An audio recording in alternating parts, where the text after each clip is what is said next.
ઓમ શ્રી ગણેશાય નમઃ. જય શ્રી કૃષ્ણ મિત્રો. ગણપતિજીની વાર્તા. મિત્રો, આમ તો તમે બધાએ જ ગણપતિજીના જન્મની કથા તો સાંભળી હશે જ, પણ અમુક કથાઓ છે, બહુ બધી કથાઓ છે પ્રચલિત, પણ એમાંથી અમુક કથાઓ બહુ ભાગ્ય કોકે સાંભળી હશે. તો આજે હું અવનવી સરસ મજાની નવી કથા ભગવાન ગણપતિજીની લઈ આવી છું. તો પૂરા મનથી ધ્યાનથી સાંભળજો. ગણપતિજીની કથા સાંભળવાથી શ્રી ગણેશ પ્રભુ પ્રસન્ન થાય છે અને આપણા સર્વ મનોરથ પૂરા કરે છે, સર્વ વિઘ્ન હરે છે, સુખ આપે છે, દુઃખ કાપે છે. તો પૂરા ધ્યાનથી અંત સુધી આ વિડીયો સાંભળજો અને વિડીયો સારો લાગે તો મિત્રો શેર જરૂર કરજો, જેથી બીજાને પણ કથા સાંભળવાનો અવસર મળે. અને વિડીયોને લાઈક કરવાનું ભૂલશો નહીં. કમેન્ટ બોક્સમાં ભગવાન ગણેશનું નામ પણ જરૂર લખજો. एकदंत भगवंत गणपति नमो नमः. वक्रतुंड गणराय गणपति नमो नमः. सूपकर्ण गजकर्ण गणपति नमो नमः. भालचंद्र गज लंबोदर गणपति नमो नमः. ओम नमः शिवाय. जय श्री गणेश प्रभु. गौरी पुत्र गणेशनी जय. મિત્રો, આજે આપણે પ્રથમ પૂજનીય ગણપતિજીની કથા સાંભળીશું. પ્રિય ભક્તો, બુધ ગ્રહની શાંતિ ઈચ્છતા હોય, બધા સુખોની ઈચ્છા રાખવાવાળા સ્ત્રી પુરુષ બધા ભક્તગણોને શ્રી ગણેશજીની કથા જરૂર સાંભળવી જોઈએ. કોઈ પણ કાર્યને કરતા પહેલા શ્રી ગણેશજીની પૂજા કરવી જરૂરી છે. તથા શ્રી ગણેશજીને લક્ષ્મીજીના દત્તક પુત્ર પણ કહેવાય છે, માટે બુધવારનો દિવસ શ્રી ગણેશજીને પણ બહુ પ્રિય છે. બુધવારના દિવસે ગણેશજીની પૂજા અર્ચના માટે વિશેષ માનવામાં આવે છે. જે પણ ભક્તો શ્રી ગણેશજીની પૂજા અર્ચના વ્રત કથા સાંભળે છે, એનાથી ભગવાન શ્રી ગણેશ પ્રસન્ન થઈ એના ભક્તોનું કલ્યાણ કરે છે. તેમને સદાય ધન સંપત્તિથી જ્ઞાન કરી દે છે તથા બળ અને બુદ્ધિ પ્રદાન કરે છે. તો મિત્રો, આપણે ભગવાન ગણેશજીના જન્મની કથા સાંભળીશું. મિત્રો, શ્રી ગણેશજીના જન્મનું કારણ છે પાર્વતીજીની બે સખીઓ. તેનું નામ હતું જયા અને વિજયા. ગણેશજીના અસ્તિત્વમાં આવવા પાછળ આ બંને સખીઓ હતી. જયા અને વિજયાએ મા પાર્વતીને સ્નાનઘરની બહાર બે પહેરેદાર રાખવાની સલાહ આપી હતી. તે બંનેએ સ્નાનઘર બહાર એક એવો પહેરેદાર લગાવવાની સલાહ આપી હતી જે સ્નાનઘરમાં શિવજીને પણ ન જવા દે.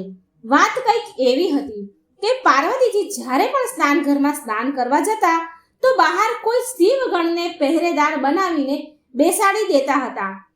પણ દુવિધા એ હતી કે પહેરેદાર હોવા છતાં પણ, દ્વારપાળ હોવા છતાં પણ શિવજી સ્નાન ઘરમાં ચાલ્યા જતા હતા. કોઈ પણ શિવગણમાં એટલી હિંમત નથી કે શિવજીની આજ્ઞાનું ઉલ્લંઘન કરે. અને આવું એકવાર થયું હતું. એક સમયે પાર્વતી માને એવું થયું કે દ્વાર પર કોઈ એવો પહેરેદાર હોવો જોઈએ કે કોઈને પણ અંદર ન આવવા દે. બસ આ જ વિચારથી માતા પાર્વતીએ એમની બંને સખીઓની વાત માનીને એમના શરીરે જે ઉપટન લગાવ્યું હતું એમાંથી એક માણસનું પૂતળું બનાવ્યું અને એમાં પ્રાણ પૂરી દીધા અને આશીર્વાદ આપ્યા. માતા પાર્વતીએ કહ્યું કે તું મારો પુત્ર છે. હે પુત્ર, તું અહીં ઊભા રહીને દ્વારપાળ બનીને પહેરેદારી કરજે અને જ્યાં સુધી મારી આજ્ઞા ન હોય ત્યાં સુધી કોઈને પણ અંદર આવવા દેતો નહીં. આટલું કહીને મા પાર્વતી એક લાકડી એ બાળકને આપે છે અને દ્વાર પર નિયુક્ત કરીને સ્નાન કરવા માટે ચાલ્યા જાય છે. એટલામાં તો ત્યાં શિવજી પહોંચી ગયા. તો ગણેશજીએ એમને અંદર જવા માટે રોકી લીધા. ભગવાન શિવજીએ ગણેશજીને બહુ જ સમજાવ્યા તેમને અંદર જવા માટે, પણ ગણેશજીએ માતાનું આજ્ઞાનું પાલન કરતા શિવજીને અંદર જવા દીધા નહીં. તો આ વાત એટલી બધી મોટી થઈ ગઈ કે બગડી ગઈ કે પહેલા તો ગણેશજીને મારવા શિવગણ આવ્યા. જ્યારે એનાથી ગણેશજી માન્યા નહીં તો દેવતાઓ આવ્યા. દેવતાથી પણ કામ ન બન્યું એટલે એમના પછી સ્વયં બ્રહ્માજી આવ્યા અને પછી વિષ્ણુ ભગવાન આવ્યા. પણ બધા જ હાર માની ગયા. પછી શિવજીને બોલાવવામાં આવ્યા. પછી તો બહુ ઘનઘોર યુદ્ધ થયું પણ ગણેશજીને કોઈ હરાવી શક્યું નહીં. પછી શિવજીએ અને વિષ્ણુ ભગવાને જોયું કે આ બાળકને કોઈ હરાવી નથી શકતું, માટે કોઈ ચાલ ચાલવી પડશે. પછી જ્યારે ભગવાન ગણેશ શ્રી હરિ વિષ્ણુ સાથે યુદ્ધમાં વ્યસ્ત હતા તો શિવજીએ આ મોકાનો લાભ ઉઠાવીને ગણેશજીનું માથું ધડથી અલગ કરી દીધું. આ વાતની જાણ જ્યારે માતા પાર્વતીને થઈ તો માતા પાર્વતી કોપિત થયા અને કેટલી શક્તિઓ નીકાળી અને બધી જ શક્તિને સંસારને સમાપ્ત નષ્ટ કરવાનો આદેશ આપ્યો. કેમ કે જે માતાને એના પુત્રની આગળ જે માતાનો પુત્રને કઈ હાનિ પહોંચે છે તો એ માતાને એના પુત્ર આગળ બીજું કોઈ જ દેખાતું નથી. ચારેય બાજુ હાહાકાર મચી ગયો. કેમ કે કોઈને કઈ સમજાતું ન હતું કે આ બધું કેવી રીતે રોકવામાં આવે. બધાએ માતાને મનાવવાની કોશિશ કરી, પરંતુ બધું જ વ્યર્થ. અંતમાં નારદજીએ ઉપાય બતાવ્યો કે માતા ઉમાની સ્તુતિ કરવામાં આવે, જેથી માતાનો ક્રોધ શાંત થશે અને આ બધું રોકાઈ જશે. અને માતા પાર્વતીએ વાત માની ગયા. પણ કઈ વાત પર માન્યા? કે એમના પુત્રને બીજી વાર સજીવન કરવામાં આવે. હવે જુઓ, બધા જ દેવતાઓએ શિવજી પાસે જઈને આ વાત કહી તો શિવજીએ કહ્યું કે ઉત્તર દિશામાં જાઓ અને ત્યાં જે પણ પ્રાણી મળે એનું માથું કાપીને ગણેશજીના ધડ પર જોડવામાં આવે. જ્યારે દેવતા ઉત્તર દિશામાં ગયા તો તેમને સૌથી પહેલા એક હાથી મળ્યો. તો શિવજીની આજ્ઞા અનુસાર દેવતાએ હાથીના મસ્તકને લઈ આવ્યા અને એ મસ્તક ગણેશજીના ધડ ઉપર લગાવી દીધું. ગણેશજીના પુનઃજીવિત થયા પછી ભગવાન શિવ શંકરે એમને આશીર્વાદ આપ્યા કે આજ પછી જ્યારે કોઈ પણ પ્રકારની પૂજા કરવામાં આવશે તો કોઈ અન્ય દેવતા પહેલા તમારી પૂજા કરવામાં આવશે. તારો જન્મ ભાદરવા મહિનાની ચતુર્થીના શુભ ચંદ્રોદયમાં થયો છે, માટે એ દિવસે તારું વ્રત ખૂબ કલ્યાણકારી રહેશે. ગણેશ ચતુર્થીનું વ્રત સ્ત્રી પુરુષ બંને માટે લાભકારી છે. જે વ્રત કરશે ગણેશનું વ્રત કરશે એની બધી જ મનોકામના પૂરી થશે. પ્રિય ભક્તગણો, આ હતી ગણેશજીના જન્મની પહેલી કથા. આવો હવે સાંભળે ગણેશજીની બીજી કથા, જે બહુ ઓછા લોકોએ સાંભળી હશે. ગણેશ જન્મ કથા આ પ્રમાણે છે. આ વાત એ સમયની છે જ્યારે શિવજી અને માતા પાર્વતીના વિવાહનો માત્ર થોડો સમય ગયો હતો. પાર્વતીજીએ શિવજીને કહ્યું કે હે પ્રભુ, મને એક અત્યંત શ્રેષ્ઠ પુત્રની કામના છે. માટે શિવજીએ પાર્વતીજીને પુણ્યક વ્રત રાખવા માટે કહ્યું, જેને કરવાની કોઈ પણ પ્રકારની ઈચ્છા પૂરી થાય છે. આ વ્રતની અવધિ 1 વર્ષ સુધીની હોય છે. પાર્વતીજીએ પુણ્યક વ્રત રાખવાનું શરૂ કર્યું. વ્રત પૂરું થવાથી સ્વયં ભગવાન કૃષ્ણ બાળકના રૂપમાં ભગવાન શિવ અને માતા પાર્વતીને ત્યાં અવતરિત થયા. બાળકના આવ્યા પછી તેના જાત કર્મ સંસ્કાર કરવામાં આવ્યા. થોડા દિવસ પછી શનિદેવ માતા પાર્વતી, ભગવાન શિવ અને ગણેશ ભગવાનને દર્શન કરવા માટે કૈલાસ આવ્યા. એ એમનું માથું ઝુકાવીને ઊભા હતા, માથું ઝુકાવીને આવ્યા હતા, કોઈની સામું નહોતા જોતા. માટે માતા પાર્વતી અને ગણેશજીના દર્શન કરી શકતા ન હતા, કારણ કે એ કોઈની સામું જોઈ નતા રહ્યા, માથું ઝુકાવીને ઊભા હતા. તો કારણ પૂછ્યું પાર્વતીજીએ, તો માથું ઝુકાવવાનું કારણ પૂછ્યું કે તમે શનિદેવ માથું ઝુકાવીને કેમ ઊભા છો? તો શનિદેવે જવાબ આપ્યો. શનિદેવની પત્નીએ શ્રાપ આપ્યો હતો કે શનિદેવ જેને પણ જોશે એનો વિનાશ થશે. શનિદેવે આવું કહ્યું. એટલે આ વાત સાંભળીને પાર્વતીજીએ એની સખીઓ સાથે ઊભા હતા તો હસવા લાગ્યા. સખીઓ અને પાર્વતીજી બધા હસવા લાગ્યા. ત્યારે માતા પાર્વતી કહે છે કે જો શ્રાપ મળ્યો છે તો એ નષ્ટ થઈ ન શકે, પણ મને એવું લાગે છે કે અમને કંઈ નહીં થાય, માટે શનિદેવ તમે મને અને મારા પુત્રને જોઈ શકો છો. ઘણી બધી વાર વિચાર કર્યા બાદ શનિદેવે માતા પાર્વતીની તરફ ન જોઈને બાળક ગણેશ તરફ જોવાનું મન બનાવ્યું. હવે જેવું જ શનિદેવે બાળ ગણેશ તરફ જોયું તો એ જ ક્ષણે શ્રાપના કારણે બાળ ગણેશનું મસ્તક ક્ષીણ થઈ ગયું અને ભગવાન કૃષ્ણમાં સમાઈ ગયું. આ જોઈ માતા પાર્વતી સહિત બધા લોકો વ્યાકુળ થઈ ગયા. શનિદેવ શરમના મારે માથું નીચું ઝુકાવીને ઊભા હતા. કૈલાસમાં તો માતમ છવાઈ ગયો. એ જ સમયે ભગવાન વિષ્ણુએ એમનું વાહન ગરુડનું સ્મરણ કર્યું. ગરુડના પ્રગટ થતાં જ ભગવાન વિષ્ણુ ગરુડ પર સવાર થઈને ઉત્તર દિશા તરફ ચાલી નીકળ્યા. પુષ્પભદ્રા નદીના કિનારે એક હાથી અને હાથણી સૂઈ રહ્યા હતા. ત્યારે શ્રી હરિએ એમના ચક્રથી એ હાથીના માથાને કાપી નાખ્યું અને એ માથું લઈ જઈને બાળ ગણેશના ધડ પર લગાવી દીધું. આ વાત પર પાર્વતી માને આપત્તિ લાગી, એટલે કે આ વાત એમને હારી ન લાગી. એમને ગમ્યું નહીં કે હાથીનું માથું લાયા છે. એમને એવું લાગ્યું કે આ કોઈ ષડયંત્ર છે.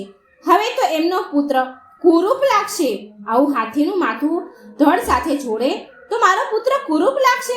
એટલે ભગવાન વિષ્ણુએ પાર્વતીજીને આશ્વાસન આપ્યું કે જો તમને આ વાતની ચિંતા છે કે તમારો પુત્ર કુરૂપ લાગશે, આ વાતની ચિંતા હોય તો હું તમને આ બાળકને આશીર્વાદ આપું છું કે આ બાળક સૌથી વધારે બુદ્ધિમાન હશે. પૂરા વિશ્વમાં આ બાળકનું પરાક્રમ સૌથી વધારે હશે, ભક્તોને સદાય સંતુષ્ટ કરશે અને પ્રથમ પૂજાના અધિકારી હશે. ત્યારે જઈને મા પાર્વતી શાંત થયા.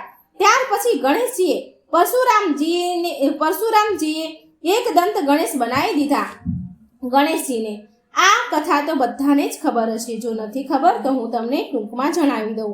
એકવાર પરશુરામજી ભગવાન શિવના દર્શન માટે કૈલાસ પર્વત પર પહોંચ્યા, પરંતુ ભગવાન શિવ ધ્યાનમાં લીન હતા અને દ્વાર પર ગણેશજી હતા. ગણેશજીએ પરશુરામજીને રોકવા માટે બહુ પ્રયત્ન કર્યા, પણ પરશુરામજી સાંભળવા તૈયાર ન હતા. અંતમાં નિર્ણય એ થયો કે બંને વચ્ચે યુદ્ધ કરવામાં આવે. જે યુદ્ધમાં જીતે એ એની મરજી પ્રમાણે કરશે. હવે જુઓ, ગણેશજી અને પરશુરામજી વચ્ચે બહુ યુદ્ધ થયું. અંતમાં કોઈ રસ્તો ન મળ્યો તો પરશુરામજીએ એના પરશુ અસ્ત્ર ગણપતિજી પર ફેંક્યું. આ પરશુ અસ્ત્ર સ્વયં ભગવાન શિવ પાસેથી પરશુરામજીને વરદાન સ્વરૂપ મળ્યું હતું. ત્યારે એમના પિતાના કારણે એ પરશુ અસ્ત્રનું સન્માન કરતા શ્રી ગણેશજી એ પરશુને એમના જમણા દાંતથી પરશુ પકડી લીધો અને જેવું એમણે પરશુ પકડ્યું, અસ્ત્ર પકડ્યું કે એમનો દાંત મૂળમાંથી ઉખડી ગયું. ત્યારે ચારેય બાજુ બહુ ભારે ગર્જના થઈ. એટલે શિવજી જાગ્યા અને પાર્વતીજી પણ બહાર આવ્યા. જ્યારે પાર્વતીજી ગણેશજીની આવી હાલતમાં જોવે છે તો એમણે પરશુરામ ઉપર બહુ ગુસ્સો કર્યો, બહુ ક્રોધ કર્યો. એના પહેલા જ કઈ અનર્થ થાય એની પહેલા જ પરશુરામજી ભગવાન શિવને પ્રણામ કરી અને ત્યાંથી ચાલી નીકળ્યા, કારણ કે મા પાર્વતી બહુ ક્રોધમાં આવી ગયા હતા. એટલે પરશુરામજી ત્યાં શિવજીને પ્રણામ કરીને ચાલી નીકળ્યા. પ્રિય ભક્તગણો, ત્યારથી ભગવાન શ્રી ગણેશ એક દંત કહેવાયા. ગણપતિજીના જન્મના લઈને કેટલા પ્રકારની ધારણા છે. આમાં 2 પ્રકારની કથા મિત્રો મેં તમને સંભળાવી. હવે આપણે સાંભળીએ ભગવાન ગણેશજીના બુધવારની કથા. ભગવાન ગણેશનું બુધવારનું વ્રત કેટલું પુણ્યશાળી, કેટલું ફળદાયી છે એ હું તમને સંભળાવું.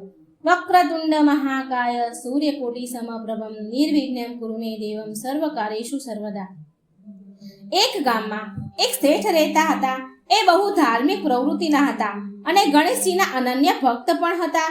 અને એમની પત્ની બહુ સદાચારણી હતી. એ બધા સાથે મીઠી વાણીથી વાત કરનારી હતી. એ બંને ચૂક્યા વગર ભગવાન ગણેશજીનું બુધવારનું વ્રત કરતા હતા. એક પણ બુધવાર ચૂકે નહીં. એવી રીતે ભગવાન ગણેશનું વ્રત કરે અને સંધ્યા સમયે 11 બ્રાહ્મણોને ભોજન કરાવ્યા બાદ જ તેનું વ્રત ખોલે. શેઠજીને બહુ મોટો પરિવાર હતો. એકબીજા સાથે પ્રેમથી રહેતા હતા, પણ શેઠ અને શેઠાણીને કોઈ સંતાન ન હતા. આ કારણથી પરિવારના લોકો, ભાઈઓ, ગામના લોકો વાતો કરતા કહેતા કે શેઠજી તો વાંઝ્યા છે. આ વાત સાંભળી શેઠ અને શેઠાણી બહુ દુઃખી થતા. હવે જુઓ, એક બુધવારના દિવસે શેઠ અને શેઠાણી ગણેશજીની પૂજા સંપન્ન કરીને મંદિરમાંથી બહાર આવતા હતા. ત્યારે એમને સીડી પર એક નાનું એવું બાળક બેઠેલું દેખાયું, જે એકલું બેઠું હતું. બાળકને જોઈને બંને એની પાસે ગયા. શેઠ શેઠાણીને પૂછ્યું કે તારા માતા પિતા ક્યાં છે? પણ હજી તો એ બાળક સરખી રીતે બોલતા શીખ્યું ન હતું, માટે એ બોલી ન શક્યો. એ બંને બાળકની પાસે સાંજ સુધી બેઠા. ત્યાં સુધી પૂજારીજી અને શેઠજીના નોકરે ગામમાં અને આસપાસ બધા ઘરોમાં તેના માતા પિતાને શોધવા મોકલ્યા, પણ ના બાળકના માતા પિતા મળ્યા કે ન કોઈ બાળકને ખોવાની કોઈ જાણકારી મળી. પછી પૂજારીજીએ શેઠ અને શેઠાણીને બાળકને તેના ઘરે લઈ જવા કહ્યું. પ્રિય ભક્તો, જે થાય છે એ સારું થાય છે. ગણપતિજીનો મહિમા જુઓ. એ પંડિતજી બોલ્યા કે હે શેઠજી, જો બાળકના માતા પિતા આવશે તો હું પોતે તમારા ઘરે લઈ આવીશ. શેઠ અને શેઠાણી તો બહુ પ્રસન્ન મનથી ખુશ થઈને બાળકને સાથે લઈ ઘરે આવ્યા. શેઠજીએ બાળકનું નામ એના આરાધ્ય દેવ શ્રી ગણેશજીના નામથી રાખ્યું, ગણેશ, અને બહુ લાડ પ્રેમથી એનું પાલન પોષણ કરવા લાગ્યા. હવે જુઓ, થોડા સમય વીતી ગયા પછી એક દિવસ એ જ ગામમાં એક ઠગ પતિ પત્ની આવ્યા. એનો ઈરાદો ગામના સૌથી અમીર વ્યક્તિને ઠગવાનો હતો. એ બંને કોઈને લૂંટવા ઠગવા માંગતા હતા અને મંદિરની સીડીઓ ઉપર બેઠા વિચાર કરે કે એ જ સમયે ત્યાં પૂજારીજી આવ્યા અને ગામમાં અજાણ વ્યક્તિને જોતા જ એમને પૂછ્યું કે શું તમારું બાળક ખોવાઈ ગયું છે? પૂજારીને લાગ્યું કે કદાચ આ બાળકના માતા પિતા છે. બંને ઠગ દંપતી કંઈક બાનું શોધી જ રહ્યા હતા કે કોઈકને કંઈક રીતે લૂંટવું માટે એમણે તરત જ હા કહી અને કહ્યું કે અમે અમારા બાળકને શોધી રહ્યા છીએ. પૂજારી કહે છે કે કંઈ વાંધો નહીં, તમારું બાળક એક શેઠ શેઠાણીને ત્યાં મોટું થઈ રહ્યું છે. અને પૂજારીજીએ ઠગ પતિ પત્નીને શેઠના ઘરે લઈ ગયા. પૂજારીજી બોલ્યા કે ગણેશજીના માતા પિતા આવ્યા છે. શેઠજીને કહ્યું. આ ખબર સાંભળીને શેઠ અને શેઠાણી બહુ દુઃખી થયા. શેઠજીએ ઠગ પતિ પત્ની હતા એને એક રાત રોકવા માટે એમના ઘેર રાખ્યા. હવે એ ઠગ દંપતી આવો મોકો શોધી રહ્યા હતા. જ્યારે ઘરના બધા લોકો સૂઈ ગયા તો એ ઠગ દંપતી ઘરના બધા જ રૂમને ફેરવા લાગ્યા, તલાશી લેવા લાગ્યા. તલાશી લેતા એ બંને તિજોરીવાળા રૂમમાં આવ્યા. રૂમમાં ચોરી કરતા શોધખોળ કરતા થોડો નાનો મોટો અવાજ થતો હતો. તો એ અવાજ શેઠજીના નોકરે સાંભળ્યો અને એ જાગી ગયો અને અવાજની દિશામાં તિજોરીવાળા રૂમમાં નજીક આવ્યો. નોકરે દરવાજામાંથી ધીરેથી ડોક્યું કરીને જોયું તો બંને પતિ પત્ની પેલા ઠગ પતિ પત્ની સામાન ચોરી કરી રહ્યા હતા. નોકરે આ જોઈ એ રૂમનો બારણાનો જે બહારની સ્ટોપર હતી એ ધીરેથી બંધ કરી અને ચોર કરીને પૂરી શેરીને શોર મચાવી દીધો. નોકરનો અવાજ સાંભળીને ઘરના બધા લોકો ભેગા થઈ ગયા. પછી શેઠજીએ બંને પતિ પત્નીને રૂમથી બહાર નીકાળ્યા અને સવારમાં પંચાયતમાં હાજર કરી દીધા. શેઠે સરપંચને પૂરી ઘટના કહી અને કહે છે કે આ બંને તો ચોર છે અને હવે અમે અમારા ગણેશ પુત્રને આને નહીં આપીએ. પણ એ બંને ઠગ પતિ પત્ની જીદ કરવા અડગ રહ્યા અને બાળકને લઈ જવાની જીદ કરવા લાગ્યા. સરપંચે આ વાતનો ગંભીર સમસ્યાનો એક તોડ નીકાળ્યો. તેમણે એ શેઠાણી અને એ ઠગ સ્ત્રીને બાળકની સામે ઊભી રાખ્યો અને કહ્યું, બંનેને ઊભી રાખી અને કહ્યું કે જેના પણ આંચળમાંથી દૂધની ધારા નીકળશે તે ગણેશના મુખમાં આવશે અને એ બાળક એની પાસે જ રહેશે, ગણેશ એની પાસે રહેશે. પછી ગણેશ એ પેલી ઠગ પત્ની હતી એ અને આ શેઠાણી બંને ગણેશ પાસે સામે ઊભી રહી.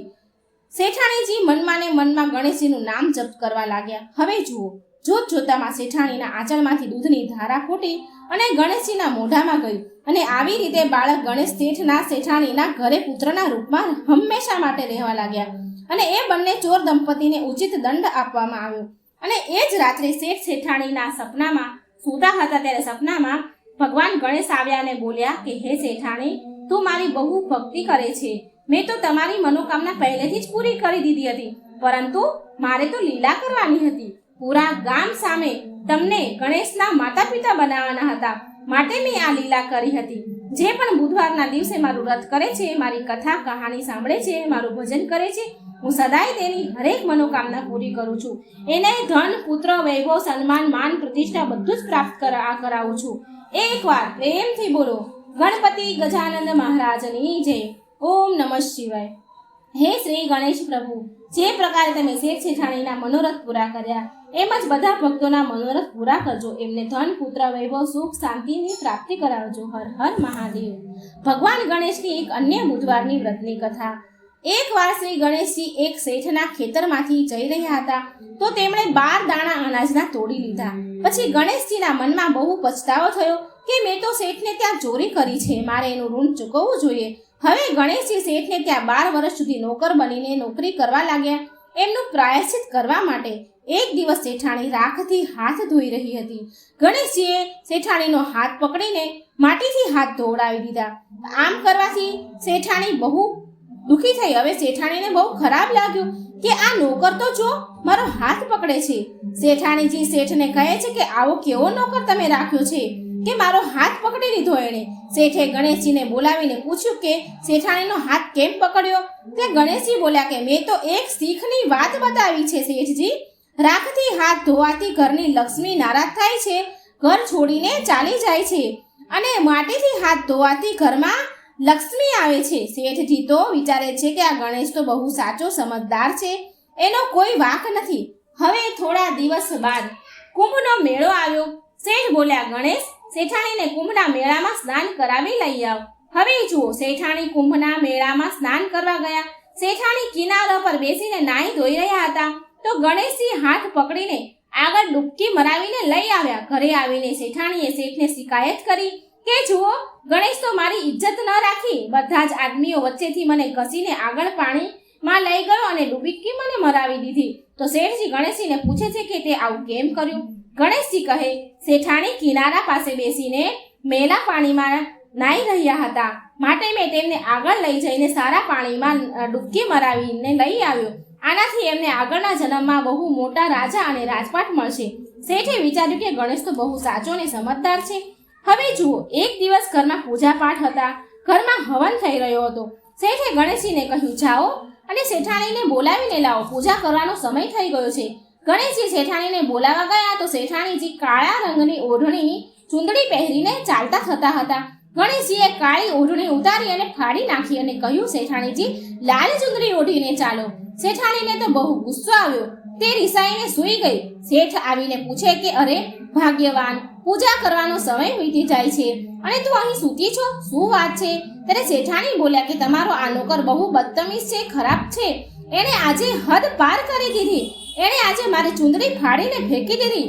શેઠને બહુ ગુસ્સો આવ્યો. એણે તરત જ દોડીને ગણેશ પાસે ગયા અને બહુ ગુસ્સો કર્યો અને બોલ્યા, હવે તારી મનમરજી વધતી જાય છે, તે શેઠાણીની ચૂંદડી કેમ ફાડી? તો ગણેશજી બોલ્યા કે શેઠજી, પૂજા પાઠમાં કાળા વસ્ત્ર ન પહેરવા માટે મેં લાલ વસ્ત્ર પહેરવા કહ્યું શેઠાણીને. કાળા વસ્ત્ર પહેરવાથી કોઈ શુભ કામ સફળ થતા નથી. શેઠે વિચાર્યું કે ગણેશ તો સમજદાર છે, હવે શું થાય? શેઠે ગણેશજીને માફ કરી દીધું. એક દિવસની વાત છે, શેઠાણી પૂજા કરવા લાગ્યા. શેઠાણી એટલે પૂજારી કહે છે કે શેઠજી, તમે ગણેશજીની મૂર્તિ લાવવાનું તો ભૂલી ગયા. તો ત્યાં ગણેશ રૂપમાં નોકર હતા. એમને બોલ્યા કે મને જ મૂર્તિ બનાવીને બિરાજમાન કરી દો, તમારા બધા જ કામ સફળ થઈ જશે.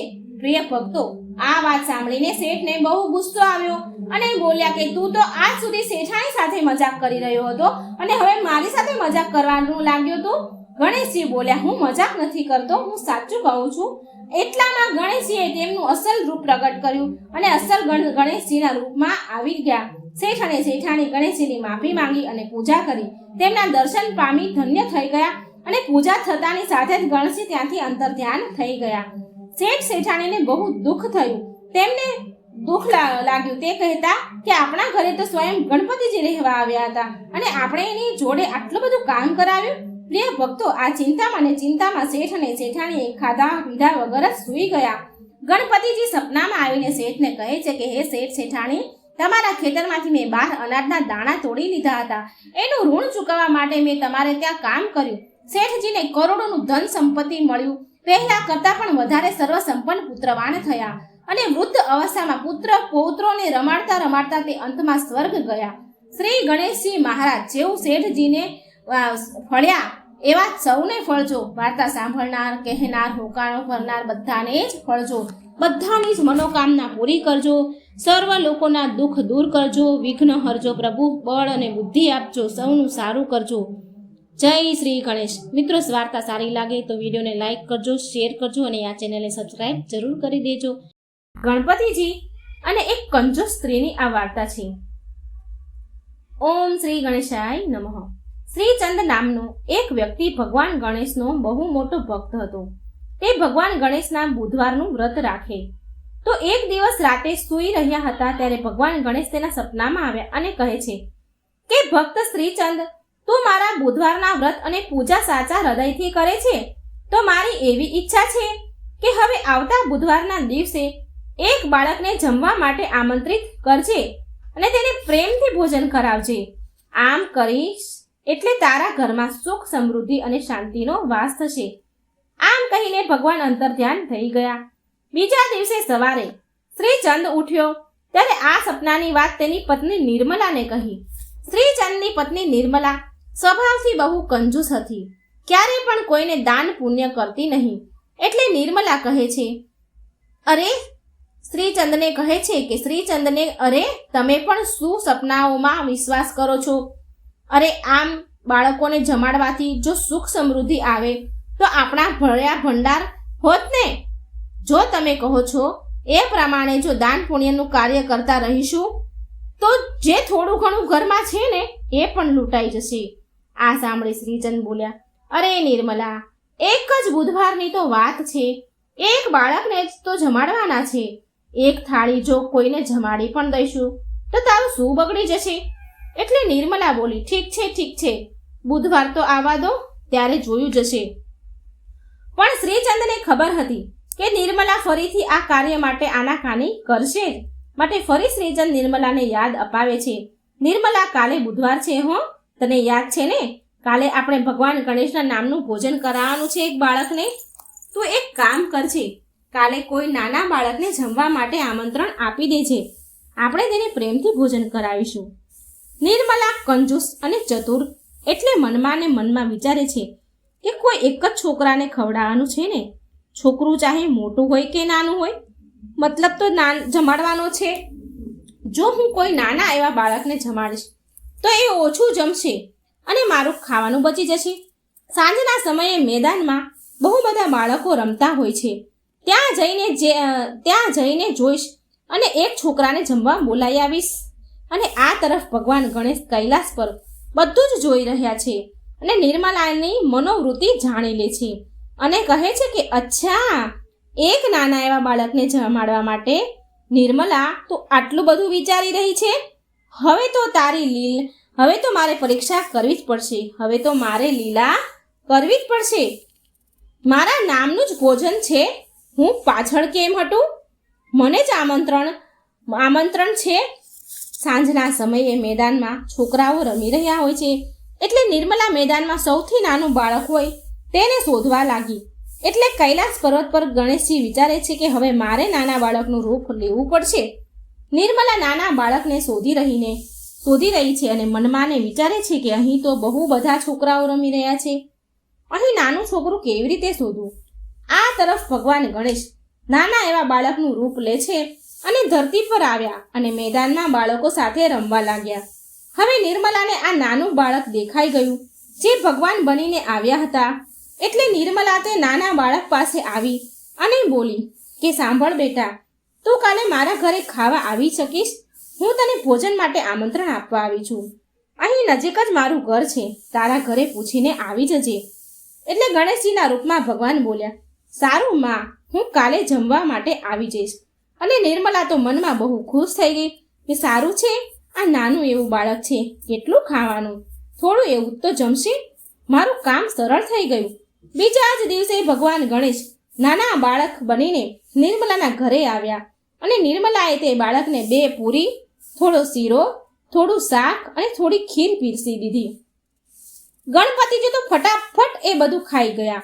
ફરી બોલ્યા કે માં, ભોજન તો બહુ સ્વાદિષ્ટ બન્યું છે, પણ મને હજી વધારે ખાવાની ઈચ્છા છે, મને હજી ખાવાનું આપો, હું હજી ભૂખ્યો છું. બાળકની વાત સાંભળી શ્રીચંદ બોલ્યો, નિર્મલા, રસોડામાં જઈને જમવાનું લઈ આવ અને આ બાળકને આપ.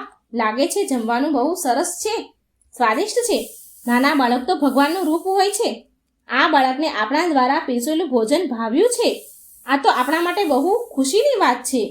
નિર્મલા બોલી, સારું બેટા, તો આ થોડી ખીર છે વાટકામાં, એ ખા, ત્યાં સુધી હું બીજું જમવાનું લઈ આવું. અને આમ નિર્મલા ભોજન બીજું લઈને પીરસે છે. જેવું નિર્મલા પીરસે એવું ભગવાન ગણેશ ખાઈ જાય.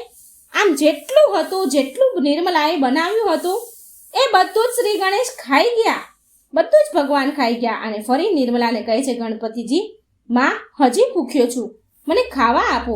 બાળકની વાત સાંભળીને નિર્મલાને કંઈ સમજમાં આવતું નથી. એ વિચાર કરે છે કે મેં તો જેટલું બનાવ્યું હતું એ બધું જ પીરસી દીધું, પણ હજી આ બાળક ધરાતો નથી, બધું જ ખાઈ ગયો તો પણ હજી ભૂખ્યો છે કરે છે. ભગવાનના રૂપમાં બાળક નિર્મલાને વારંવાર કહી રહ્યા છે કે માં, હજી ભૂખ લાગી છે, હજી ભૂખ્યો છું, ખાવા આપો. અને નિર્મલાને તો ગુસ્સો આવે છે અને બોલી કે હવે હું તને શું આપું? મેં જેટલું પણ ખાવાનું બનાવ્યું હતું એ બધું જ તને ખવડાવી દીધું, તું ખાયા જ કરે છે. એટલામાં શ્રીચંદ બોલ્યો, હે નિર્મલા, મને તો આ ચમત્કારી બાળક લાગે છે અને આમંત્રણ નિર્મલા, અતિથિ તો ભગવાનનું રૂપ હોય છે. આમ પણ અતિથિ ભગવાન કહેવાય. આ બાળકની વાતને તો માનવી જ પડશે આપણે. આ જેમ કહે એમ આપણે કરવું જ પડશે. એટલામાં તે બાળક બોલ્યો, માં, હજી તમારા ઘરમાં ભોજન ખલાસ નથી થયું. ભંડાર ઘરમાં મગ અને ચોખા મૂક્યા છે, ઘરમાં દહીં છે, એ બધું જ લઈ આવો. નિર્મલા આ બાળકની વાત સાંભળીને વિચારવા લાગી કે આ બાળકને કેવી રીતે ખબર કે અમારા ઘરમાં ક્યાં શું મૂક્યું છે? કંઈ ખબર નથી પડી રહી કે આ શું થઈ રહ્યું છે.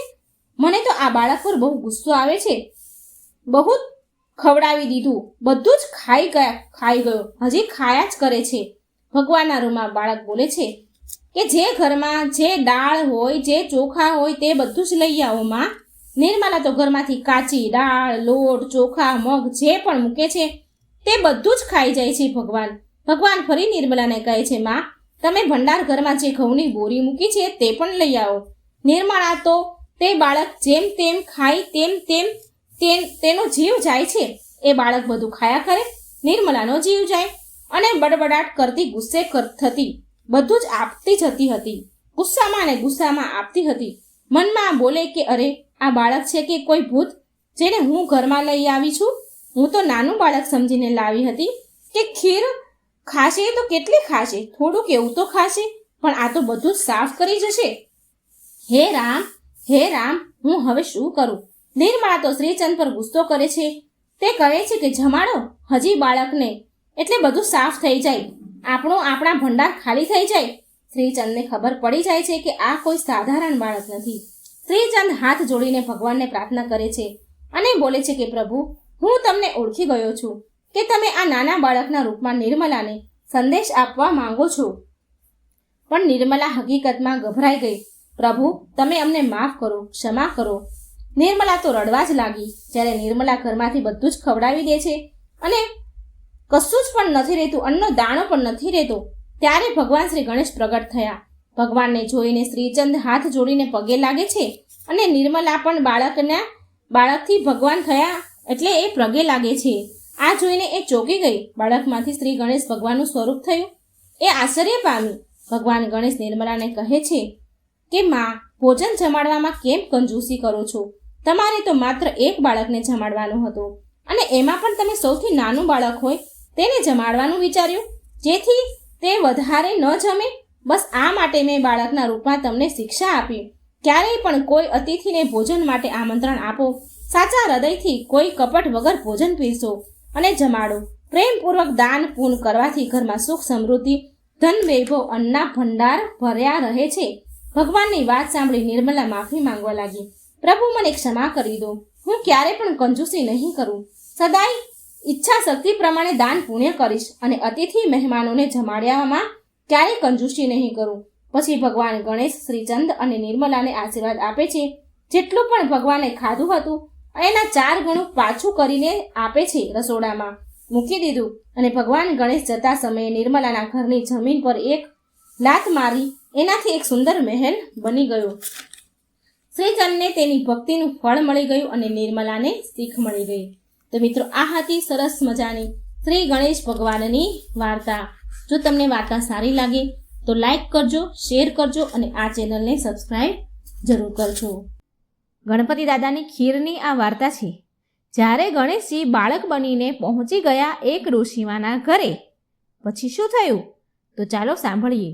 મિત્રો, એકવાર ગણપતિજી બેઠા બેઠા આરામ કરી રહ્યા હતા તો તેમને વિચાર આવ્યો કે બાળક બનીને પૃથ્વી પર ભ્રમણ કરવા જાઓ અને મારા ભક્તોની પરીક્ષા લઉં આજે તો, એમ વિચાર કરે છે. આમ વિચાર કરી ગણપતિ દાદાએ એક નાના બાળકનું રૂપ લીધું અને ધરતી પર આવ્યા. ગણપતિજીએ એક ચમચીમાં દૂધ અને બીજી મુઠ્ઠીમાં ચપટી ચોખા લીધા અને ગામમાં આવ્યા અને ત્યાં ફરવા લાગ્યા. અને ગામમાં ઘરે ઘરે જઈને ગામના લોકોને કહે છે કે કોઈ મારા માટે ખીર બનાવી દો ને, કોઈ મારા માટે ખીર બનાવો ને, મને ખીર ખાવી છે.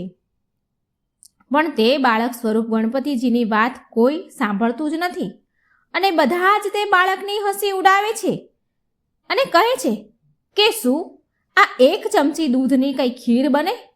એક મુઠ્ઠી ચોખાને એક ચમચી દૂધની ખીર બનતી હશે કંઈ? એમ કરી આ બાળકની મસ્કરી કરે. ગણેશજી તો ભગવાન તેમ આખા ગામમાં ફર્યા. ખીર બનાવવા માટે ચમચી દૂધ, મુઠ્ઠી ચોખા લઈ આખા ગામમાં ફરે છે, પણ કોઈ ગણપતિજીને ખીર બનાવી આપતું નથી. અને ફરતા ફરતા પછી એક ઝૂંપડી પાસે આવ્યા અને ઝૂંપડી પાસે એક ડોશીમા બેઠા હતા. તે બહુ જ ગરીબ હતા.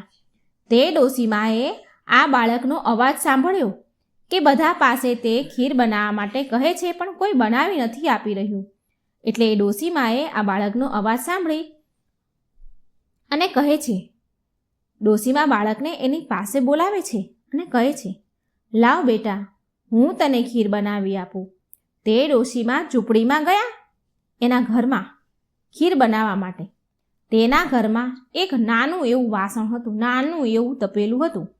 તેમાં ડોશીમાએ તે બાળક પાસેથી એક ચમચી દૂધ અને મુઠ્ઠી ચોખા લીધા અને તે વાસણમાં નાખ્યા, તપેલીમાં નાખ્યા અને તે તપેલું ખીરનું ચૂલા ઉપર ચડાવી દીધું. એટલે તે વાસણ તો આખું છલોછલ ભરાઈ ગયું. એટલે તે ડોશીમાએ બીજું વાસણ લીધું, તેમાં જે બધી ઉભરાતી હતી એ ખીર નાખી. તે વાસણ પણ ભરાઈ ગયું. ડોશીમા પાસે હવે જેટલા પણ વાસણ હતા, મોટા મોટા તપેલીઓ કે જે પણ વાસણ હતા એ બધા લીધા. ખીર ઉભરાતી જ ગઈ અને ડોશીમા તપેલા ભરતા જ ગયા. બધા જ વાસણો ખીરના ભરાઈ ગયા. એટલે તે ડોશીમાએ બોલ્યા, તે બાળકને કહે છે કે બેટા, મારા ઘરમાં જેટલા હતા એ બધા જ વાસણ ભરાઈ ગયા છે. એટલે તે બાળક બોલે છે, ગણપતિજીના સ્વરૂપમાં તે બાળક કહે છે કે તમે બીજા મોટા વાસણ પાડોશમાંથી લઈને માંગી લો અને એમાં ભરો. એટલે તે ડોશીમાં પાડોશીના ઘરે જાય છે અને મોટી તપેલીઓ ઉછીની માંગે છે અને ઘરે લઈ આવે છે. પણ ઘરે લઈ આવે છે તો એ બધા જ વાસણ મોટા મોટા તપેલા પણ આખા છલોછલ ખીરથી ભરાઈ ગયા. એટલે તે ડોશીમાં બોલ્યા કે અરે બેટા, આ તો બહુ બધી ખીર બની. આટલી બધી ખીરનું શું કરીશું આપણે તો તું તો નાનો બાળક છો, આટલી બધી ખીરનું શું કરીશ? એટલે તે બાળક બોલ્યો, માં, તમે એવું કરો, આખા ગામમાં ખીર ખાવાનું નોતરું આપી આવો. એટલે તે ડોશીમાં જઈને પૂરા ગામમાં ખીર ખાવાનું નોતરું આપવા જાય છે. આજે બધા મારા ઘરે ખીર ખાવા આવજો. આમ ઘરે ઘરે ગામના એક બધા જ ઘરે એ ડોશીમાં ખીર ખાવાનું નોતરું આપવા જાય છે. પણ મિત્રો, તે ડોશીમાં બધા જ ગામના લોકો તે ડોશીમા ઉપર હસવા લાગ્યા કે આ ડોશી તો એટલી બધી ગરીબ છે કે બધા પાસે રોજ ખાવાનું માંગતી ફરે છે. રોજ એક ટાઈમનું એના ઘરમાં ખાવાનું નથી હોતું, માંગીને તો ખાય છે અને એના બદલે તો આજે તે ખીર ખાવાનું નોતરું આપવા આવી છે. એમ કરીને હા કરીને બધા ડોશીમાની મજાક ઉડાવે છે, ખૂબ ડોશીમા ઉપર હસે છે.